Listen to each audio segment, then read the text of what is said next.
The CBMW's engine hummed like a warning, low and steady, waiting for her to tell it what to do. Sophia Chen-Blackwood tightened her grip on the wheel until her hands trembled. The car jumped forward, too fast, then jolted to a stop so abruptly her chest slammed against the seatbelt. Her heart thudded like she was about to be arrested instead of taught how to merge. "Slow breath," a calm voice said from the passenger side. "Try again." He sounded confident, steady, completely unaware of the hurricane sitting 3 feet away from him. Sophia wasn't fine. She hadn't been fine in years, but few people noticed, because she'd become very good at wearing fine like a designer perfume. Her penthouse was an architectural digest. Her wardrobe was curated by a former Vogue stylist. Her marriage was photographed more than most museum exhibits, but none of those things made her feel like a person. "I can't do this," she whispered.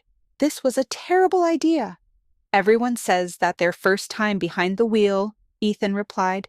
"The car only goes where you tell it to. That's the part I'm bad at." His eyes, warm brown, gently focused, studied her longer than a driving instructor needed to. A faint crease formed between his brows, the kind people get when they worry more for others than themselves. "Let's pause." He reached over and tapped the gear shift into park.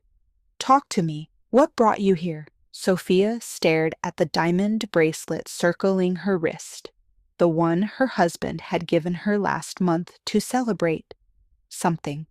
She couldn't remember anymore. Their anniversaries, milestones, even birthdays had blurred into a parade of champagne toasts and curated photo ops. "Alexander bought me this car," she said, her voice controlled and distant. "It wasn't really a gift. His partners made a joke about me still using a driver. Apparently, by 32, a billionaire's wife should at least be able to transport herself to luncheons and charity openings." "Sounds practical," Ethan answered gently, though his tone suggested he heard the deeper truth. "Nothing in my life is practical. Everything is staged." When she met his eyes again, she felt something shift. He wasn't judging her. He wasn't impressed by her wealth or intimidated by her status. He just looked, really looked like he wanted to understand. It was disarming. "Let's switch seats," he said. "I'll drive us somewhere calmer. No pressure, no eyes. You set the pace." "You don't have to do that." "I know, but I want to." They traded places, and as he adjusted the mirrors, her gaze lingered on him, on the details she wouldn't have noticed if she weren't desperate to anchor herself to anything real. His jacket was worn at the elbows, his watch inexpensive but functional. His hands had calluses, the kind earned from actual work, not hobbies that required private clubs and annual membership fees. When he smiled, it wasn't the curated kind she saw at every gala. It was human. He drove them along the Hudson until city noise softened into waves and wind. The water glimmered in the late afternoon light, and the air felt strangely soothing. Something inside her, something tightly wound, unstuck just a little. "This better?" he asked. She nodded. "A little." "Good." He rested an arm casually over the wheel. "So, what scares you more? The car or the freedom that comes with knowing you can use it?" The question sliced right through her. "No one's ever asked me that," she murmured. "Maybe no one really wanted the answer." She let her forehead fall lightly against the headrest, staring at the river. "If I can drive, I can leave whenever I want. That thought terrifies me." Ethan didn't comment. He didn't rush to fill the silence or soften the truth. He just waited, patient, steady, offering her the rare gift of space. "When someone feels trapped," he said at last, "learning to drive hits different. It's not just mobility, it's choice." She exhaled shakily. "Come on," he added, voice lighter now. Let me teach you in baby steps. No billionaires, no photographers, just you, me, and this stubborn German machine." A laugh escaped her unexpectedly, small but real. They switched seats again, and Sophia found the courage to try once more. This time, her hands shook less. Ethan coached her through each action without hovering, without patronizing. When she stalled the car twice, he admitted he once destroyed a clutch at 19 because he forgot where reverse was. She snorted. Actually snorted. "You're a surprisingly good teacher," she said, after completing a slow loop around an empty lot. "That's my whole job. Encouragement, gentle bullying, and a sarcastic comment now and then." She caught his grin, and something warm settled in her chest. He picked up his phone and flashed a photo of a subway musician. The lighting caught the man mid-breath, saxophone glowing in gold tones. The picture felt alive. "You took that?" she asked. "I'm a photographer on the side," he said. "Street life, honest life, real moments." Real. The word embedded itself in her like a seed. "What about you?" he asked. "What makes you feel alive?" Her mouth opened. Nothing came out. Paintbrushes, books, walking barefoot in grass, eating ice cream without calculating calories, laughing too loudly. She hadn't done any of those things in years. "I don't know," she said quietly. Then remembering might be the most important lesson you learn. Her phone buzzed. Alexander's assistant reminding her of a black tie gala that evening. The event had been planned for months. Her role: smile, look impeccable, support his announcements, keep the donors happy. A life she performed instead of lived. "I have to go," she murmured. "Same time next week?" Ethan asked. She should have said no. Should have ended this before it became something dangerous. But something inside her, small but undeniable, cracked open. "Yes," she said. "Same time." "Good." His voice softened. "And Sophia?" She looked up. "You walked into this car terrified and still sat behind the wheel. That's courage." No one had called her courageous in years. Maybe ever. "Thank you," she whispered. "For what?" "For treating me like a person instead of a role. That's because that's who you are." That evening, standing in her closet surrounded by gowns worth more than some people's annual income, Sophia felt hollow again.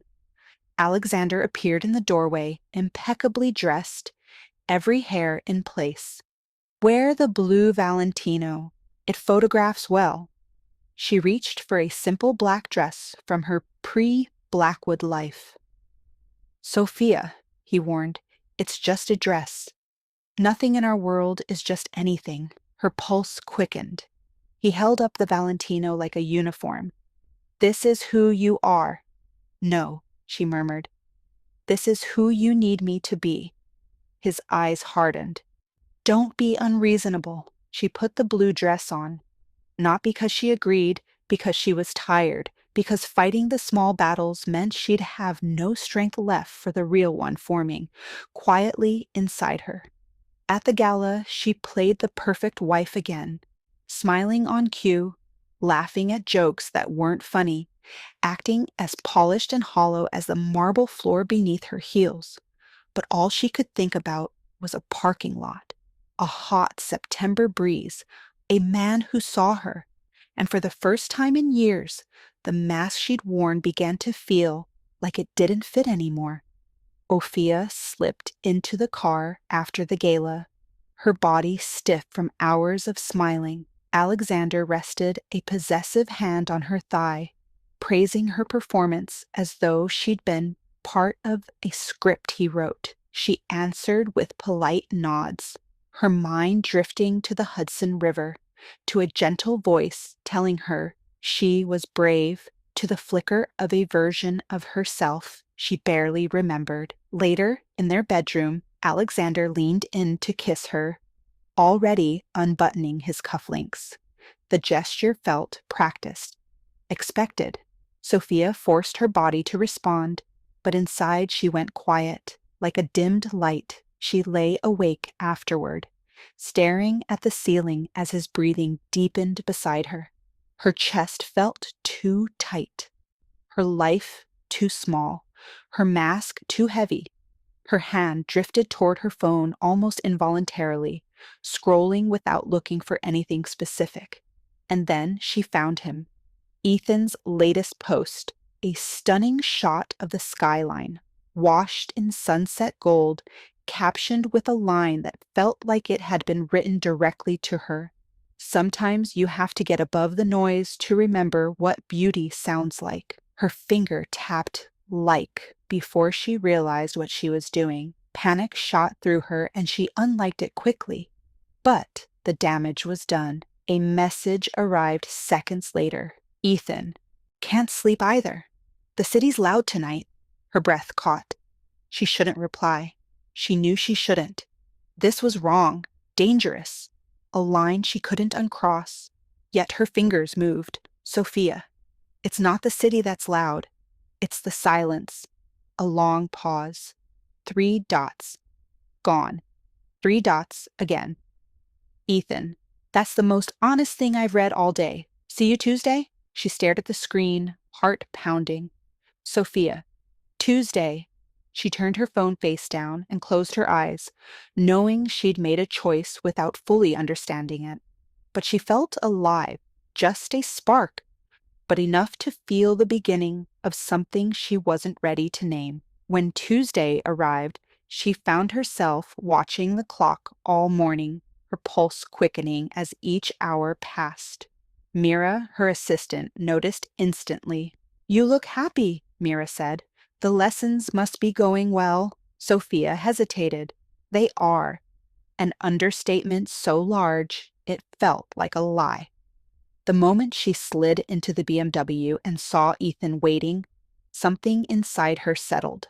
He wore jeans, a flannel shirt, his hair slightly damp as though he'd rushed to get there. When he smiled at her, her entire nervous system exhaled. Ready for round 2? He asked. I thought we were staying in the parking lot again. Nope. Today's the real world. Traffic chaos, human unpredictability. He handed her a paper cup with terrible handwriting that spelled her name as Sophie. Coffee to keep your courage high. She held the cup carefully, savoring its warmth. You're very confident in my abilities. Because I've seen how you talk to yourself. You doubt too easily. But when you move, when you actually act, you're impressive as hell. Her cheeks warmed. Driving through Manhattan was terrifying, but Ethan guided her through every decision with calm, grounded instructions. By the time she parallel parked near Central Park, after only 3 attempts, he clapped lightly. Flawless. I'm sweating through this shirt, she muttered. He laughed. Same thing. Only difference is I'm hiding it better. They walked through the park, leaves rustling, sunlight dappling the path. Sophia inhaled deeply, realizing she couldn't remember the last time she simply walked without purpose. A hot dog vendor caught her eye. Ethan bought 2, despite her polite refusal. You don't turn down a Central Park hot dog, he insisted. It's a civic experience. She bit into it, mustard dripping onto her blouse. She gasped, then laughed. Really laughed. For the first time in months, Ethan snapped a photo of her without asking, his eyes shining. Why did you do that? She asked, wiping mustard from her chin. Because I wanted to capture you, he said gently. The real you, not the curated version. Her heart thudded. They sat on a bench listening to an elderly saxophonist playing a beautifully lonely tune. Ethan rose briefly to drop a few dollars into the man's case, then returned with a soft expression. You know, he said, watching the musician, not everything beautiful has to be orchestrated. Sometimes it's just someone trying to express something true. Sophia swallowed hard. I don't know if I remember how to be true. You will, he said. You just need time. But time was the one thing her life never gave her. When her phone rang, she froze. Alexander. Again, she let it ring, but it persisted. You should answer, Ethan murmured. She did, and Alexander's irritation crackled through the speaker. Mira said your lesson ended an hour ago. Where are you? We're reviewing city driving, Sophia said, steadying her voice. For 2 hours? Sophia? That's ridiculous. She exhaled slowly. I'll be home soon. I need you to prepare for the Harrington dinner.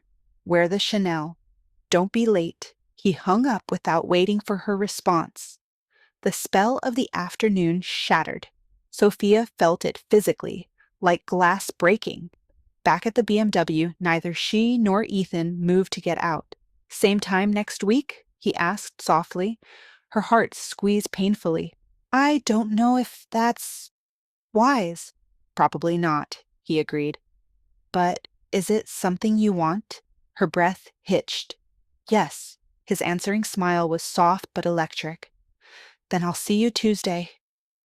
That night, sitting at a table with the Harringtons, smiling as Alexander placed a proprietary hand on her leg, she kept seeing mustard dripping down her blouse, hot dogs in the park, laughter that felt like oxygen.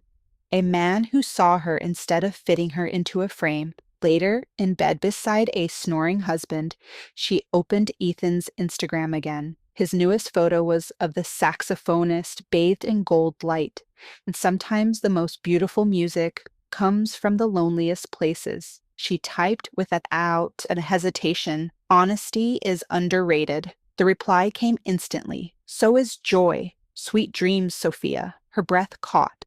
She pressed the phone to her chest, eyes stinging. She was in trouble, real trouble, because for the first time in years, she felt alive. Rain streaked down the windshield in thin, frantic lines as Sophia gripped the steering wheel. Her knuckles were as pale as the sky. She'd barely slept the night before, her mind split between guilt and longing, fear and clarity. The engine idled quietly, waiting for her to decide something, anything. Ethan watched her from the passenger seat, the soft rhythm of the rain filling the silence between them. You're somewhere else today. She let out a shaky breath. My whole life feels like it's slipping, and I don't know what that means yet. Start where it hurts the most, she swallowed. Last night, Alexander informed me we're hosting a gala next month. He already hired everyone, caterers, orchestra, decorators. He handed me a guest list and said he'd picked a dress for me. It felt like being handed a part in a play where I'm not allowed to change a single word. And what did you say? I told him I was tired of performing. He said I was being selfish. Ethan leaned back, absorbing her words. He didn't immediately argue or soothe. He let them sit, like he knew she needed to hear them spoken aloud more than she needed someone to fix them. Sophia, he said finally, you're unhappy. Anyone who looks at you can see it. Alexander thinks I'm ungrateful. Of course he does. People like your husband value obedience, not happiness. A tremor ran through her. Don't say it like that. Like what? Like you know him. I don't need to know him, Ethan replied quietly. I only need to see you. And every time you talk about him, your voice breaks a little. Sophia blinked rapidly, her throat closing. I'm scared. Of him? He asked. No, she hesitated. Of myself. The words surprised even her. They felt ripped from the bone. Ethan didn't look away. Tell me more. If I admit I'm miserable, she said slowly, I have to admit I've been miserable for a long time. And if I admit that, then I have to do something about it. And doing something about it means facing consequences I'm not sure I can survive. You're already surviving them, he replied gently. You're surviving the wrong life. Her breath hitched. She stared at him, rain blurring the world outside into streaks of silver, and then the truth cracked open inside her. I look forward to these lessons more than anything in my life right now, she whispered. He inhaled sharply but didn't speak. And that terrifies me, she added, because I'm a married woman, and you're my driving instructor, and I shouldn't feel like this. But I do. Ethan turned in his seat fully, his eyes dark and steady. Sophia, I think about you when I shouldn't. I replay our conversations. I check my phone hoping you'll message me. I wake up on Tuesdays with more energy than I have any right to. This isn't one-sided. Her pulse thundered. I'm drawn to you, he said, voice low, more than I've been drawn to anyone in a long time. And I've been fighting it because of your situation, because it's complicated, because you deserve space to make decisions for yourself. She blinked. I don't want you to stop. He reached up and gently brushed a tear from her cheek. That small touch undid her. Completely. Sophia, he murmured, tell me what you're feeling. She didn't think, she moved. Their mouths collided in a kiss that felt like a dam bursting. Her hands tangled in his hair, his fingers traced her jaw, and everything she'd held together for years snapped apart in that single aching moment. He kissed her like someone who had waited longer than he'd ever admit. She kissed him like someone who had forgotten what desire tasted like until now, when they finally broke apart, breathless. Sophia pressed her forehead to his. I shouldn't have done that. Maybe, he whispered, but I'm not sorry. A small, wounded sound escaped her. She reached for the door handle as if she needed air, space, distance. Ethan, I can't be this. I can't be the woman who ruins her marriage. His voice softened but didn't waver. Your marriage is already ruined. You're just the only one brave enough to acknowledge it. She flinched. I need time. Take it, he said. But don't mistake fear for loyalty. They didn't speak for the rest of the lesson. When she dropped him off, he hesitated before getting out. Whatever you decide, he said quietly, meeting you changed me. Her throat tightened painfully. Meeting you changed me too. He closed the door and disappeared into the rain. Sophia drove home slowly, the sound of the wipers echoing her heartbeat. The penthouse felt cavernous when she entered, its silence deafening. She wandered through it in her silk pajamas, passing artwork chosen by her husband, furniture curated by a designer whose name she didn't even remember. She ended up in her study, a room that had been built for her but didn't feel like hers at all. Not one book on the shelves was one she'd chosen. Not one painting reflected her interests. It was all image, all performance, all for show. On impulse, she opened her laptop and typed Manhattan divorce lawyers. Her breath shook. She wasn't ready. She slammed the laptop shut. Instead, she opened Instagram. Ethan's newest photo showed the city washed in rain, lights like small embers floating in the dark. Sometimes the storm clears the air. Her fingers trembled as she typed, I don't know how to be brave yet, but I can't go back to pretending. The response came quickly, then don't pretend. Not with me. She curled up on the sofa, his words echoing in her mind until she fell asleep. She woke to 17 missed calls from Alexander and messages that grew increasingly sharp. Page 6 had published a blurry photograph of her and Ethan beside the BMW. Nothing incriminating, but enough to fuel gossip. When she called Alexander back, he was furious. What exactly were you doing with this man for 2 hours? Learning to drive, she said calmly. Cancel the lessons. I'll hire someone else. No. The silence that followed was ice cold. When he finally spoke, his voice was smooth and lethal. "You're embarrassing me." "I'm living," she corrected. "You're being hysterical." "I'm being honest." They ended the call without resolution. Her phone buzzed again. Ethan. "Saw the page 6 thing. Are you okay?" She called him immediately. "Alexander wants me to fire you." "And what do you want?" She exhaled shakily. "You." The line went quiet. Then Ethan whispered, "Sophia, are you saying what I think you're saying?" "I don't know what I'm saying," she admitted. "I just know I'm falling for you."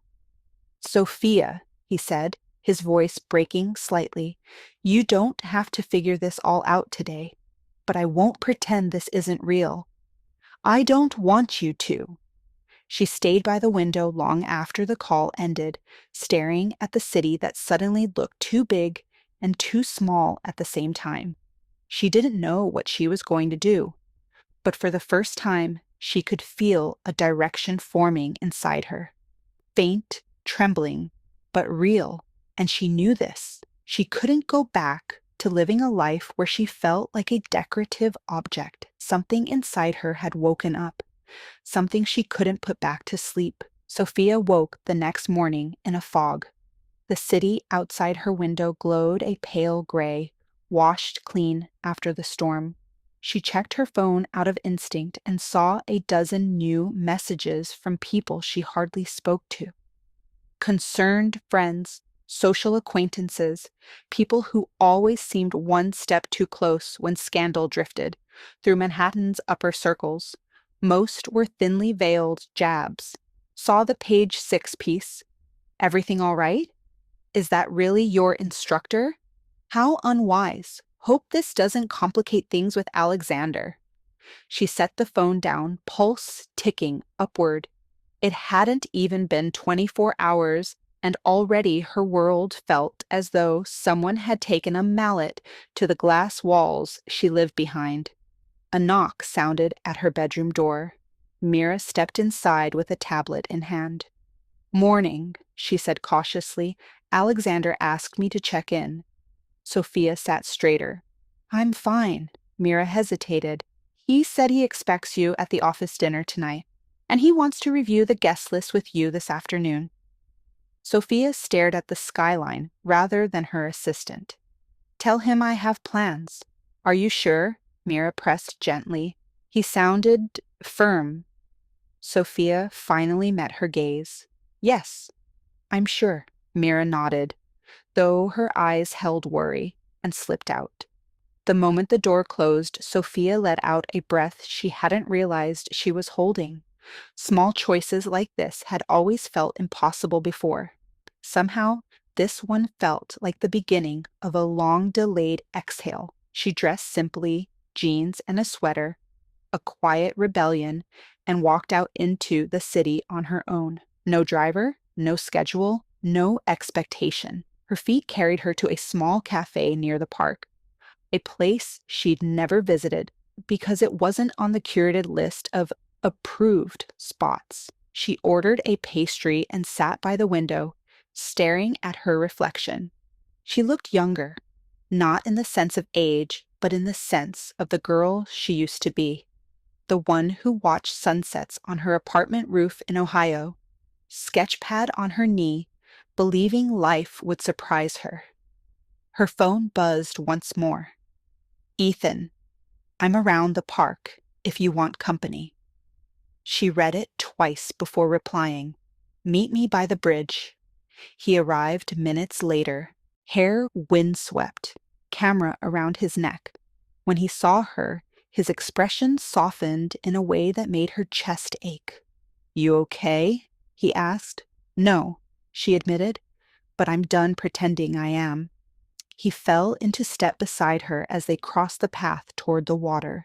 Children fed ducks near the edge. Tourists snapped photos.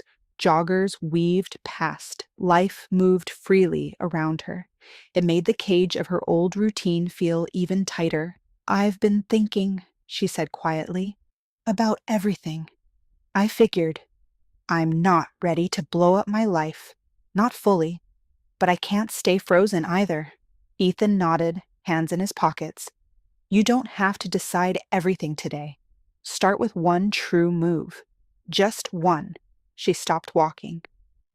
Then, here's my one move. I'm not going to let Alexander dictate every corner of my life anymore. I won't hide our lessons. I won't apologize for wanting to feel human. His eyes warmed. That's a bold move. It's a small move, she corrected softly, but it's mine. They wandered deeper into the park, talking about nothing and everything. She found herself laughing at his stories, discovering pieces of herself in the easy rhythm between them. At one point, he lifted his camera and paused. May I? She hesitated, then nodded. The shutter clicked 3 times. What do I look like? She asked. You look like someone starting over, he murmured. A flush rose to her cheeks. She wasn't used to being seen in ways that had nothing to do with appearance or status. With Alexander, photographs were a form of currency, proof of a life lived ideally. Ethan's camera felt like a mirror that reflected her soul rather than her image. They sat on a bench near the water, watching leaves drift across the surface. Sophia exhaled slowly. Alexander will come after me if I leave, she said. He'll bury me in legal work. He'll smear me. He'll win the narrative. Then let him have the narrative, Ethan said. Your piece is worth more than a storyline written by people who don't know you. Tears pressed behind her eyes, surprising her. She blinked them away. My mother would be furious. Your mother doesn't live your life. That's the problem, Sophia murmured. She thinks she does. Ethan leaned a little closer, not touching her, just close enough to feel steadying. You're stronger than you think. Everything you've said today proves it. I don't feel strong. Strength isn't a feeling, he replied. It's a decision you make when you're tired of surrendering. She let his words settle until her shoulders loosened. They walked to the east side of the park where the city streets grew louder. She'd always stopped at the gates, letting the world swallow her again. Not today. Let me show you something, Ethan said suddenly. Come with me. Before she could think, she followed him across the traffic, weaving past cabs and bikes. He led her to a narrow side street with a tiny photo gallery, modest, charming, warm. Inside, the walls were filled with candid city moments, couples dancing at midnight, a woman carrying groceries in the rain while laughing, a kid blowing bubbles on a stoop. This is where I showed my work during my first exhibition, Ethan said. Not many people came. I thought it meant I wasn't good enough. But the owner told me something that stuck. He said, art that comes from truth will find the people meant to see it. Sophia stared at the photographs, her gaze lingering on one in particular, a close-up of a woman looking up at the sky, pure wonder in her eyes. She looks free, Sophia whispered. He glanced at her. So do you, right now. Her breath caught. Do I? You will, he said. When you finally let go of what's choking you. She didn't answer. She didn't need to. The truth hummed between them. Her phone vibrated again. She didn't reach for it. Do you need to check that? Ethan asked. No, she said simply. Not anymore. They lingered in the gallery until the afternoon light shifted. When she finally checked her phone, there were 5 missed calls and 2 curt texts from Alexander demanding her presence.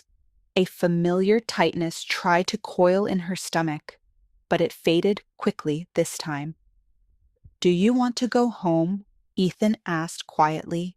I want to choose where I go, she answered. Then choose.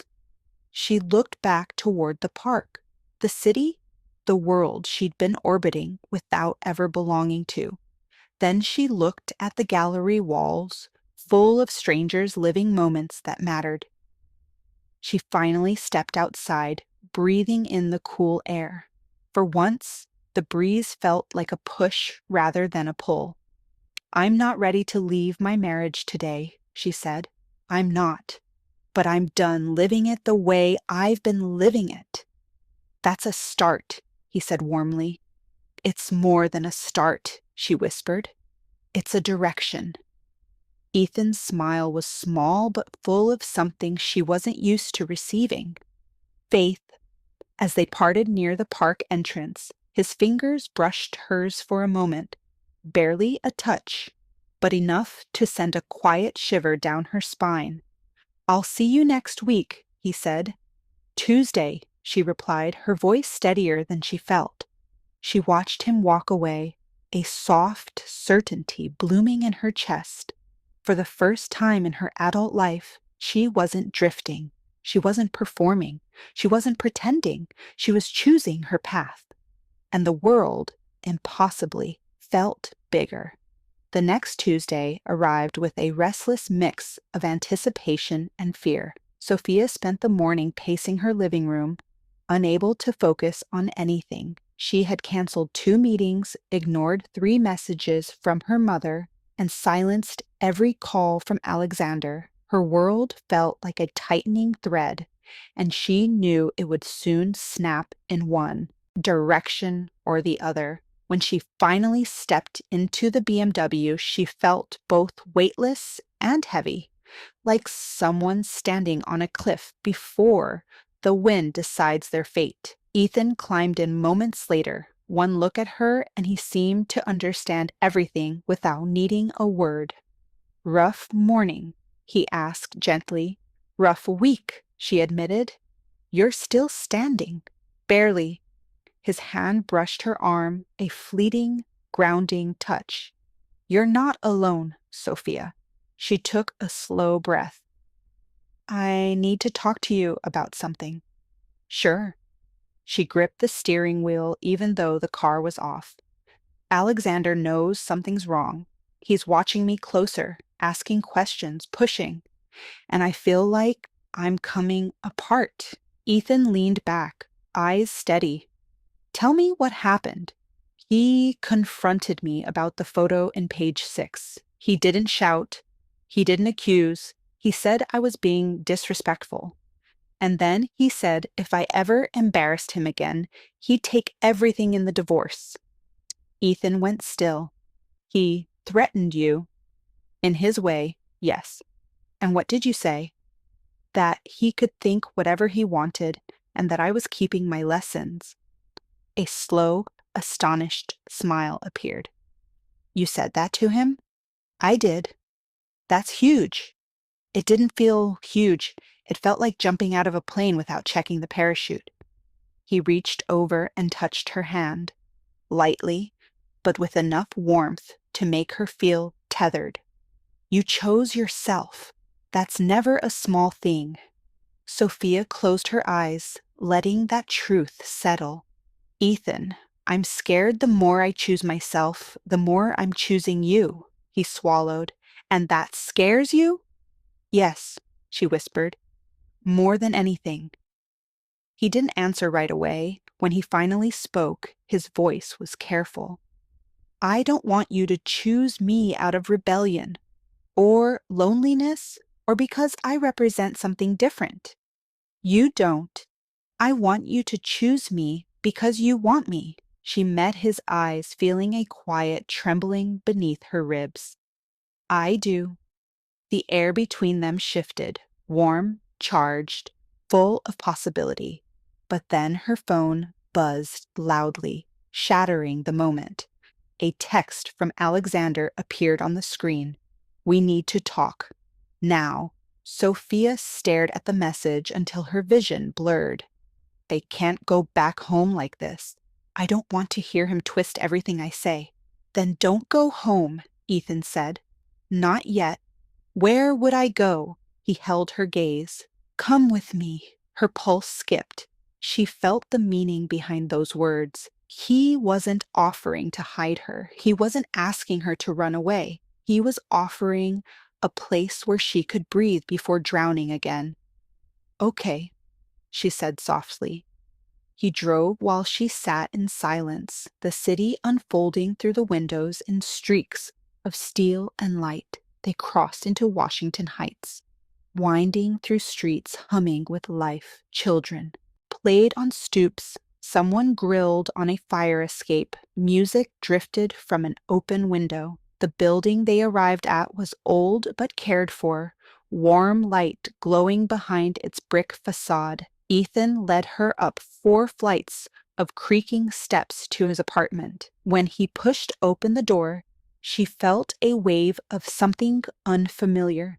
Comfort, warmth, presence, books, plants, photographs clipped to strings, the faint smell of coffee and paint. It felt lived in. It felt human. It felt real. "You can sit wherever you like," Ethan said, suddenly self-conscious. "It's not much." "It's beautiful," she said, and she meant it.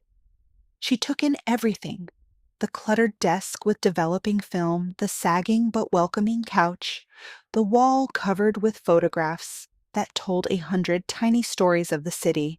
"This place," she murmured, "it feels like a life someone built with their hands, not with money." He smiled gently. "Yeah, it's messy, but it's mine." She sat on the couch, running her fingers along the frayed fabric. "I don't know when I stopped having things that were mine." "You're finding them again." She looked up at him. "Can I ask you something personal?" "Anything." "If I walked away from my marriage today, if I gave up all of it, the penthouse, the reputation, the safety net, do you think I'd still know who I am?" Ethan stepped closer, his expression softening. He knelt in front of her, gently taking her hands. "You'd rediscover her, and she'd be someone worth knowing, worth loving." Her breath quivered. "Do you really believe that?" "I've already seen glimpses." Sophia felt tears prick her eyes. He lifted one hand to her cheek, thumb brushing lightly against her skin, almost reverent. "You're allowed to be loved without conditions," he whispered. "You're allowed to choose something that makes you feel alive." Her voice trembled. "And you make me feel alive." He inhaled, the sound quiet but sharp. "Sophia." She leaned in and kissed him, softly this time, slow and aching. Not a burst of desperation, but a surrender to the truth she'd been running from. When they parted, foreheads touching, she whispered, "I don't know what happens next." "You don't have to. Just don't go back to sleep." Her chest tightened with something almost painful. "I don't want to." He pressed another gentle kiss to her lips, then her forehead. "Stay here tonight. You don't have to decide anything right now." She exhaled shakily and nodded. Ethan stood and went to make tea, leaving her a moment to breathe. Sophia curled into the corner of the couch, pulling her knees up. Her phone buzzed again. Then again. "Alexander." She silenced it. Ethan returned with 2 mugs and set one in front of her. "Chamomile," he said softly, "so you can think without the noise." She wrapped both hands around the mug, the warmth grounding her. "Can I ask you something?" she said. "Of course." "Did you ever imagine we'd end up here? Like this?" A small smile tugged at his lips. "Not at the start, but somewhere between the parking lot and the hot dog. Yeah, I felt something changing." "So did I." They sat in a quiet that felt full instead of empty. She thought of the penthouse, cold marble, cavernous rooms, silence thick as fog. She thought of Alexander's hand on her waist, his voice full of expectation. She thought of the life she'd lived like a mannequin behind glass. Then she looked around Ethan's tiny apartment with its mismatched furniture and honest mess. A life imperfect but alive. A life where people cried and laughed and grew without being orchestrated. A life where she could exist without performing. "Ethan," she whispered, "I think I'm ready." He set his mug down slowly. "Ready for what?" She looked him in the eyes. A steadiness bloomed inside her, fragile but real.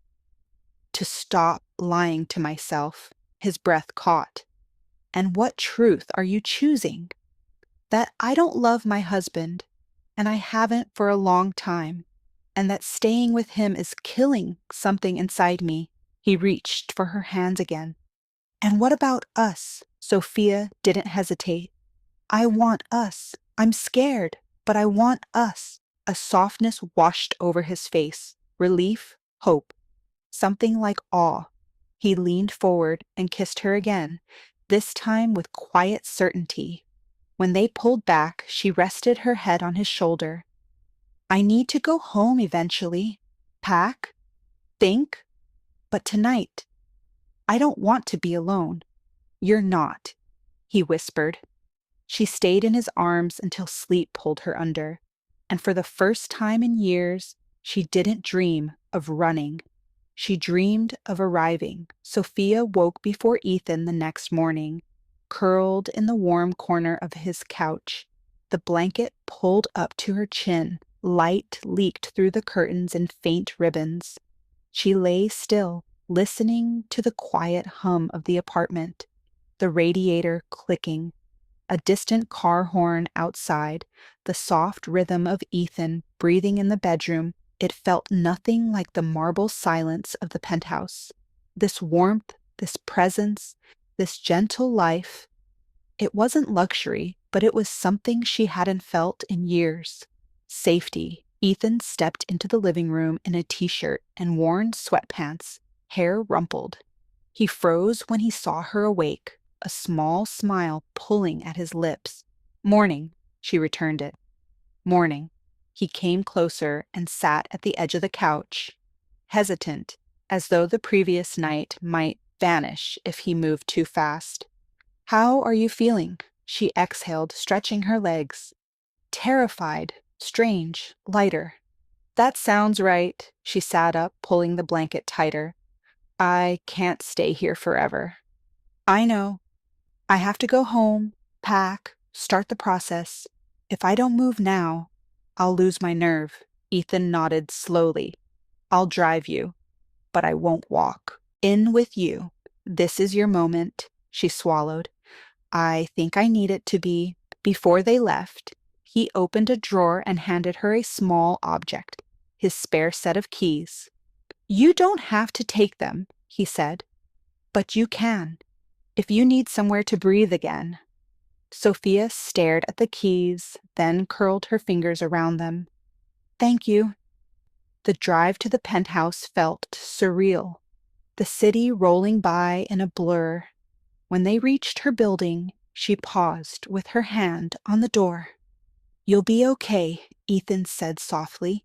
"Will you be here when I'm done?" "I'm not going anywhere." She stepped out into the cold air and felt, for the first time, the weight of choice settle into her bones. Inside the penthouse, the silence felt harsher than usual. Alexander stood in the living room, jacket still on, as though he hadn't slept at all. "Sophia," he said sharply, "we need to talk." She closed the door behind her and faced him. "Yes, we do." He paced once, then stopped. "You ignored my messages, and now the press is running wild with speculation. Do you understand how damaging this is?" "I understand," she said, voice steady. "And I'm done." "Done with what?" "With pretending we have a marriage," she replied. "I want a divorce." Alexander's face went still, then drained of color.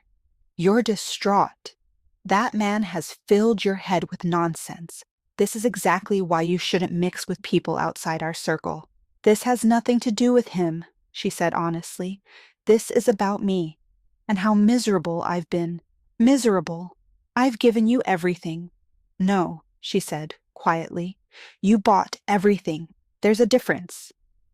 Alexander stepped closer, lowering his voice like he was handling a crisis PR situation. You don't understand what you're throwing away.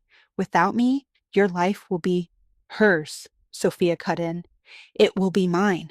The air shifted, sharp, dangerous. You'll have nothing, he said in a tone meant to intimidate. No property, no security, no protection. I will not reward betrayal. I'm not asking for anything, she said. Not money, not assets, not even the car. I just want my life back. For the first time, Alexander faltered. He stared at her as though seeing someone unfamiliar. You won't make it, he said quietly. You think you're ready for that world? The one you came from? You've forgotten what it's like. I remember enough to know it wasn't a prison. His jaw clenched. He stepped closer until they were inches apart. You are my wife. Not anymore. That small sentence landed like a strike. Sophia brushed past him calmly, walking toward the bedroom. She took a suitcase from the closet and began filling it, not with gowns or jewelry, but with clothes she'd almost forgotten she owned. Comfortable things, things she'd worn before becoming Mrs. Blackwood. Alexander stood in the doorway, stunned, watching her reclaim small pieces of herself. You're making a mistake, he managed. Maybe I am, she said, but I'd rather make my own mistakes than live by your instructions. When she zipped the suitcase, she took one final look at the room, cold, perfect, lifeless. Then she walked out without another word. She didn't look back. Outside the building, the cold air struck her cheeks. She hadn't realized she was breathing shallowly until she saw Ethan waiting by the car. The moment their eyes met, everything inside her loosened. He walked to meet her halfway, a question in his eyes. Are you okay? No, she said, voice trembling, but I'm free. A soft, relieved breath escaped him. He reached for her hand, not pulling, not claiming, just offering. She took it. Ethan loaded her suitcase into the trunk, and they drove back to Washington Heights with the windows slightly cracked. The air felt fresh, even in winter. Sophia rested her forehead against the glass and watched the city she'd lived in for 7 years but never experienced. By the time they reached his apartment, tears had dried on her cheeks. She wasn't sure when they'd fallen. The next months were ruthless. Papers served, interviews avoided, rumors spreading faster than truth. Alexander's lawyers launched attacks meant to destroy her reputation. Tabloids ran headlines about the billionaire's unfaithful wife, painting her as reckless, shallow, irresponsible. But through it all, she kept moving. She found a small studio apartment in Brooklyn. She took a job coordinating events for a nonprofit. Modest pay, but real work. She bought cheap furniture, secondhand dishes, a little plant that kept dying and reviving in cycles she found oddly comforting. She painted again. She walked. She learned the subway. She made mistakes. She grew. She cried some nights, laughed others, lived all of them. And on Tuesdays, still Tuesdays, Ethan would pick her up and they would drive. Sometimes upstate, sometimes along the river, sometimes nowhere in particular. Those rides became a quiet kind of healing. The divorce finalized 6 months later. As promised, Sophia took almost nothing. Alexander ensured the settlement was lean, but Sophia felt lighter instead of poorer. When she held the official papers in her hands, she didn't cry. She breathed. On the 1-year anniversary of her first driving lesson, Ethan surprised her by driving them to the same empty lot by the Hudson. The sun was setting, washing the water in rose and tangerine light. He parked and reached into his bag, handing her a wrapped envelope. She opened it to find a photograph. Printed, matted, warm to the touch. It was the picture Ethan had taken of her in Central Park. the day she'd laughed with mustard on her shirt. She stared at it for a long moment, then turned it over. On the back, he'd written, "This is who you were. This is who you are. Choose her every day." Her throat tightened. "Ethan." He stepped closer, brushing her hair gently behind her ear. "I didn't save you," he said softly. "You chose your way out. You chose your life." She held his gaze, seeing every moment of the past year reflected in his eyes.